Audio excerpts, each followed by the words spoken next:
Ya, ketemu kembali dengan saya Joko Yuwono. Tadi pagi saya ditelepon oleh teman yang ingin bertanya, berdiskusi tentang unit layanan disabilitas yang diamanatkan oleh Undang-Undang PP juga Peraturan Menteri 48 2023 tentang akomodasi yang layak bagi penyandang disabilitas baik di PAUD formal, SD, SMP maupun juga di perguruan tinggi. Saya akan fokus berbicara tentang unit layanan disabilitas atau disingkat dengan ULD pada bidang pendidikan. Ya, ULD pada bidang pendidikan itu di tingkat kabupaten kota, kewenangannya nanti akan mengurusi penyandang disabilitas yang ada di daerah tersebut, di sekolah PAUD formal, SD dan SMP. Meskipun sebenarnya pada isu PAUD ya yang non formal juga menjadi bagian yang digarap.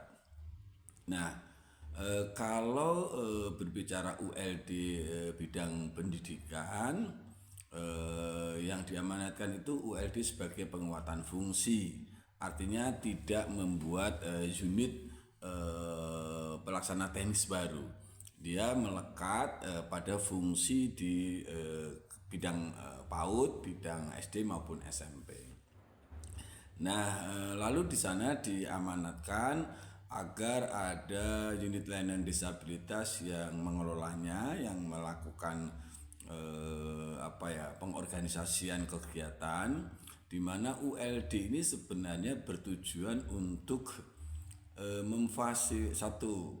memfasilitasi para penyandang disabilitas untuk mendapatkan layanan pendidikan terbaik. Ada beberapa fungsi ya, areanya itu pada satu ULD itu mesti nanti ada penganggarannya, budgeting, kemudian juga ada untuk penyediaan sarana prasarana, juga tentang peningkatan kompetensi guru dan tenaga pendidikan, pendidik dan tenaga pendidikan, dan yang terakhir adalah tentang kurikulum. Nah, ini kan harus di diwujudkan oleh pengurus pengelola unit layanan disabilitas bidang pendidikan di bawah Dinas Pendidikan Kabupaten Kota. Kalau ULD-nya ini sedang mulai berjalan, dari kebanyakan kabupaten kota di Indonesia sudah ada pengurusnya, tetapi ULD-nya belum jalan. Nah, saran saya, langkah yang harus dilakukan adalah satu, memetakan pendataan dan memetakan kebutuhan untuk di daerah kabupaten kota tersebut. Ditunjuk pengurus lalu melakukan pengelolaan tersebut. Nah, ada tuntutan masyarakat yang menyebutkan, maksudnya masyarakat pendidikan itu ada petugas yang namanya adalah guru pendidikan khusus, baik dari guru sekolah, guru kelas mapel yang sudah terlatih di kabupaten kota tersebut, yang sudah melakukan kegiatan pelatihan di Kemdikbud, di Dasmen dalam hal ini, atau guru pendidikan khusus yang dia berlatar belakang akademiknya guru pendidikan khusus yang dia sudah bekerja P3K, lalu dia bisa ditempatkan di ULD. Tugas mereka adalah memastikan layanan anak-anak berkebutuhan khusus yang ada di sekolah itu didukung oleh guru pendidikan khusus dari ULD. Jadi misalnya kalau ada sebenarnya salah satu tugas ya, satu tugas kecilnya. Kalau ini sebuah sekolah, kemudian ada anak pendidikan khususnya, sekolah ini akan menghubungi ULD kan, menelpon ULD, memberitahu sekolah kami ada ini. Lalu dia akan minta pertolongan, ya jenis pertolongan yang dibutuhkan ya macam-macam, apakah identifikasi, asesmen diagnosanya misalnya, atau asesmen kebutuhan belajarnya, pengembangan kurikulumnya, bagaimana cara mengajar kurikulum yang adaptif, yang akomodatif, penilaiannya seperti apa, nah medianya kayak apa dan seterusnya. Nah, ini bisa menelpon ke unit layanan disabilitas lalu mensupport.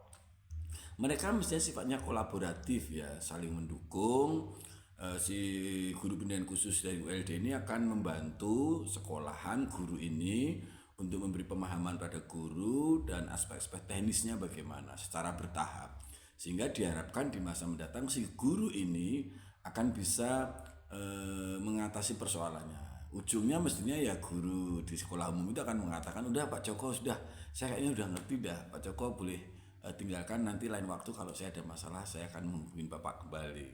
Nah, itu sebenarnya akan melahirkan konsep itu ya, melahirkan pemahaman dan keterampilan seperti itu. Itu sangat diharapkan sekali, sehingga guru pendidikan khusus ini kan direncanakannya akan membantu 5 sampai 15 bisa anak kebutuhan khusus, bisa sekolah ya di daerahnya ya. Dia akan membantu mensupport itu. Nah, harapannya ya dia akan pindah dari sekolah satu ke sekolah lain. Kalau sekolah ini sudah cukup mandiri ya pindah ke sekolah lain dan seterusnya. Kadang-kadang sekolahan malah pemahamannya karena meminta guru pendidikan khusus itu membantu menangani di sekolahnya, ya tentu nanti sekolah lain tidak memiliki kesempatan untuk diberikan dukungan oleh guru pendidikan khusus ini.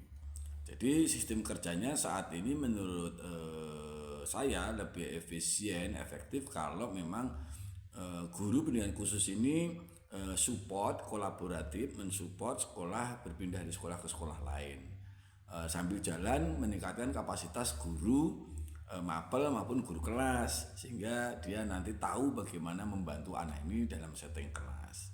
Ya harus diakui memang pada satu kondisi ULD diwakili oleh guru pendidikan khusus ini satu kondisi ya melakukan pendampingan khusus ya pada anaknya, anak pendidikan khusus ketika di sekolah ini dengan setting kelas tidak memiliki cukup signifikan terhadap layanan yang diberikan pada anak pendidikan khusus, mungkin tidak siap di dalam konteks ke kelas ya.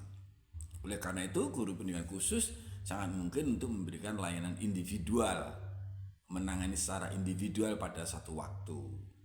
Nah tentu ini tidak bisa lama ya, tidak dalam jangka panjang, karena dia mesti akan berpindah-pindah dari sekolah ke tempat sekolah lain.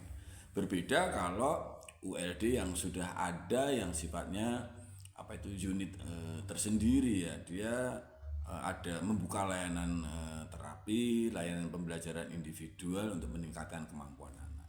Nah kalau masih awal sebagai penguatan fungsi tidak memiliki cukup sumber daya dan tempat, ya mestinya bermitra, ULD-nya bermitra dengan lembaga-lembaga terapi, tempat-tempat penanganan anak, terus di sekolah tertentu yang menyediakan layanan tambahan, ya itu memungkinkan di rumah sakit kerjasama dengan dinas kesehatan dan seterusnya, sehingga anak-anak berkebutuhan khusus yang notabene membutuhkan tambahan layanan karena layanan klasikal dirasa tidak memadai, tidak mencukupi, tidak signifikan pada perubahannya, bisa disupport dengan ini.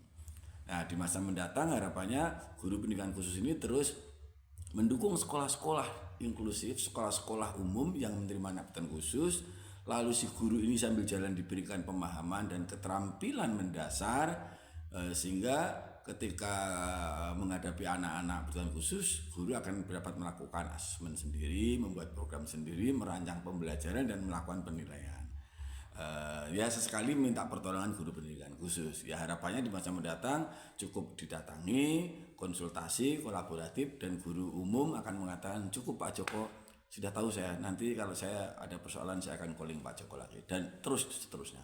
Sehingga dengan pengalaman, pengetahuan yang diberikan guru pendidikan khusus ke sekolah itu, guru kelas, guru mapel, dan pengalaman mereka secara bertahap akan meningkatkan pengetahuan, sikap, dan juga keterampilan di dalam mengajar anak berkebutuhan khusus dalam setting klasikal.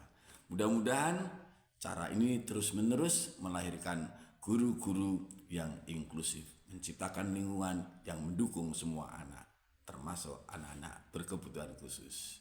Terima kasih, semoga ini bermanfaat. Bye.